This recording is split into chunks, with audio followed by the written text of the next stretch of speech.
नमस्कार सांगमाने जय जगन्नाथ केमी अच्छा आपण मैंने आशा कर बहुत ही भल थे। तो सांगमाने मुझे आपण पाखक नहीं आसी सुंदर कथा दिया। पूर्व काल में आम आर्यवर्त में मृकंड बोली जड़े महान ऋषि बास करते। पत्नी थिले मरुदती। सुखरे से दाम्पत्य जीवन कटुला। मात्र तांकर गोटे दुख थिला जे तांकर कौनसी संतान संतति नथिले। महर्षि मृकंड थिले शिवभक्त। तेणु भगवान श्री शंकर को से पुत्र प्राप्ति पाई तपस्या करती। दिने तांको प्रार्थना प्रसन्न होई महादेव आसी आविर्भूत होई कहिले, वश्य मु तुमको पुत्रवर देवको आसीछि। तुमे कुह दीर्घजीवी अथच मूर्ख एक सह पुत्र नेब ना जणे मात्र महाज्ञानी पुत्र नेब। तुमर सही महाज्ञानी पुत्रर आयु मात्र 16 वर्ष रहिब। शास्त्र रे कुहा जाइछि बरमेक गुणीपुत्र न च मूर्खा सत्यानपि एकश्चंद्र न मोहंती न च तारा गौनरूपी। अर्थात 100 मूर्खरु भल एक गुणी पुओ एक चंद्र करे देख आकाश आलुआ। तेणु मृकंड भगवान शंकर को सही स्वल्पय पुओटी देवाई कहले। किछि दिन गते भगवान भोला शंकर को प्रासादरू ऋषिपत्नी मरुदती गर्भरू गोटे तेजवंत संतान भूमिष्ठ है। महर्षि मृकंड पुत्र होइथिबारु पुत्रर नाम रखागला मार्कंडेय। मार्कंडेय कालक्रमे पिता शिक्षा ग्रहण करी सर्वशास्त्रज्ञता और सर्वविद्यार पारंगम हेले। क्रमे मार्कंडेय 16 वर्ष बयस पाखे आसबार मृकंड चिंतित हो पड़े। विषन्न पिता लक्ष्य कर मार्कंडेय कहले, कहते पिता आपणकर दुखर कारण कौन? खूब मनस्ताप मृकंड कहले, शिव को आराधना करी मु तते पाई, मात्र से ही शिव वर अनुजाई तो आयु समाप्त होगा जाऊे। मार्कंडेय कहले, शिव मंगलमय, तांको भजन कले अकाल मृत्यु भय अपसरी जाए। मु तांकर अर्चना करी, से निश्चय मते रक्षा करेंगे। पुअर कथा शुणी महर्षि मृकंड अत्यंत प्रीत होई पुअर पूजा पाई गोटे शिवलिंग गढ़ीदेले। मार्कंडेय शिवलिंग को पूजा करिबारे लागिले। ଯେଉଁ दिन तांको आयु समाप्त होईगला से दिन तांको पाखरे यमराज पहुँचिले।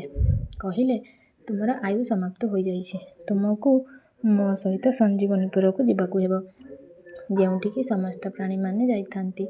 मु मृत्यु देवता धर्मराज।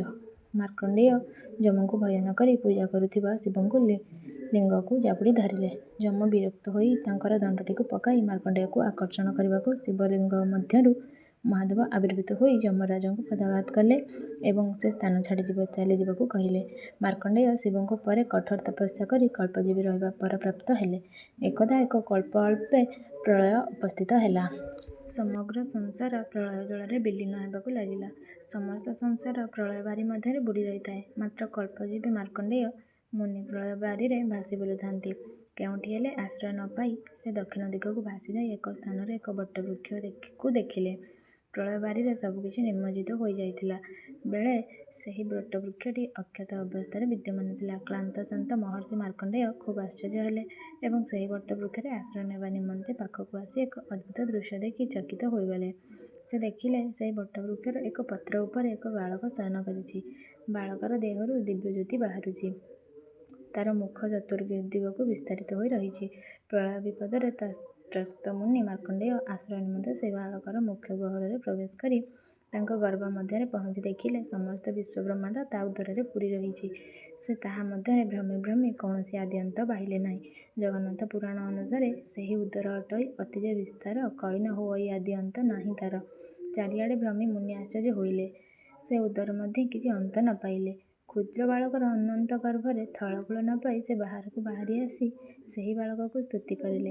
हे अनंत, जेते चेष्टा कले मध्य मु तुमको जानी पारु नाही। सदय होई आपण मते आपणका परिचय दियंतु ओ मोर मन को प्राण को शांत करांतु।